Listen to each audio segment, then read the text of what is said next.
Halo guys, balik lagi sama gua Lucky ID. Seperti biasa sebelum mulai videonya, buat kalian yang sudah dukung channel Min selama ini, terima kasih banyak. Buat kalian juga yang belum subscribe, silahkan di subscribe karena subscribe itu gratis, tidak bayar. Dan buat kalian juga yang sudah donasi, terima kasih banyak. Semoga dilancarkan rezekinya, amin. Oke, tanpa basa-basi kita bacain novel Martel Pack chapter 5511. Di sini diceritakan Kiang Song tidak bertele-tele dan langsung berkata, "Yang Kei, semua orang seharusnya pernah mendengar namanya sebelumnya." Semua orang tiba-tiba mengerti. Seseorang bertanya, "Ku dengar dia sudah maju ke Orde ke-8. Mi Jinglun mengangguk, "Ya, Yang Kei sudah menjadi Orde ke-8. Ketika Ouyang Li dan yang lainnya dapat kembali dari battlefield, Yang Kei yang memimpin mereka." Orang yang berbicara berkata, "Bahkan jika dia telah menembus Orde ke-8, dia hanya seorang kultivator Orde ke-8 yang baru dipromosikan. Doraemon Pas memiliki Royal Lord dan teritori Lord yang menjaganya. Bagaimana dia bisa melakukan hal seperti itu sendirian?" Meskipun orang ini mengenal Yang Kei dan telah lama mendengar namanya, dia tidak akrab dengan Yang Kei, jadi dia tidak dapat dihindari bahwa dia akan memiliki keraguan seperti itu. Mi Jinglun berpikir dalam hatinya bahwa Orde ke-8 ini bukanlah Orde ke-8 biasa. Membunuh penguasa wilayah tidak berbeda dengan membantai ayam dan anjing. Dan kekuatannya tidak lebih lemah dari semua orang yang hadir. Dia telah mendengar banyak informasi mengejutkan dari Ouyang Li, tetapi karena informasi ini cukup penting, dia menyembunyikannya. Sekarang dia banyak orang yang tahu tentang ini, termasuk kekuatan Yang Kei sendiri. Ini juga merupakan bentuk perlindungan untuk mencegah Yang Kei agar tidak terkena mata para master klan tinta dan menjadi sasaran musuh. Tapi sekarang bahkan jika dia Mi Jinglun ingin melindungi Yang Kei, bocah ini bukanlah seseorang yang akan bersikap rendah hati. Sekarang dia telah berlari jauh ke Doraemon Pas untuk menghancurkan sarang tinta Royal Lord.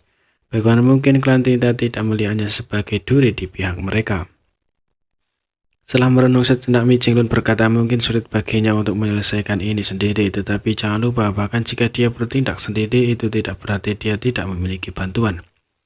Seorang kultivator Orde ke-8 tiba-tiba mengerti. "Pasukan ras batu kecil." Mi Jinglun mengangguk. Itu benar. Ketika Yang Kei pertama kali muncul di berbagai domain besar dan menyempurnakan alam semesta itu, dia bahkan memberi para kultivator domain besar itu banyak pasukan ras batu kecil sebagai perlindungan. Pasukan ras batu kecil ini sangat membantu, jadi tanpa pengawalan mereka, jumlah kultivator yang dievakuasi dari berbagai domain besar pasti tidak akan sedikit.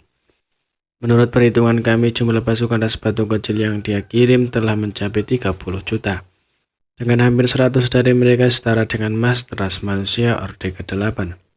Meskipun semua orang sudah mengetahui informasi ini, ketika Mi Jinglun mengungkitnya lagi, semua orang masih terkejut. 30 juta tentara ras batu kecil, masih ada 100 batu kecil yang setara dengan master ras manusia Orde ke-8. Bahkan ada yang lebih sebanding dengan Orde ke-7, Orde ke-6, Orde ke-5. Semua orang ingin tahu bagaimana Yang Kei berhasil mengolah ras batu kecil untuk menghasilkan kekuatan yang begitu kuat.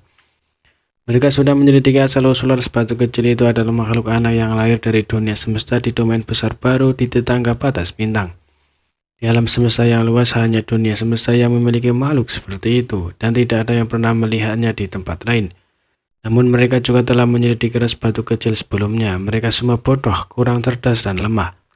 Dibandingkan dengan ras batu kecil yang diberikan kepada mereka, mereka seperti dua ras yang berbeda. Kurang dari setengah dari 30 juta pasukan ras batu kecil yang tersisa dan separuh lainnya telah dihancurkan dalam pertempuran dengan klan tinta. Meski begitu, lebih dari 10 juta pasukan ras batu kecil yang kuat ini adalah kekuatan yang sangat diperlukan untuk ras manusia, terutama karena mereka tidak takut pada korosi kekuatan tinta dan tidak takut mati dalam pertempuran. Karakteristik ini sering memungkinkan mereka untuk mendapatkan keuntungan besar dalam pertempuran dengan klan tinta. Saat ini pasukan ras batu kecil telah membuat nama untuk diri mereka sendiri di berbagai medan perang. Dan ras manusia juga telah menemukan beberapa metode untuk mengendalikan mereka. Meskipun mereka tidak sempurna, mereka jauh lebih baik dari sebelumnya. Itu tidak seperti pada awalnya ketika seorang memanggil ras batu kecil di tangan mereka untuk melawan musuh. Setelah ras batu kecil membunuh semua klan tinta, mereka tidak dapat mengambilnya kembali, membuatnya cukup canggung.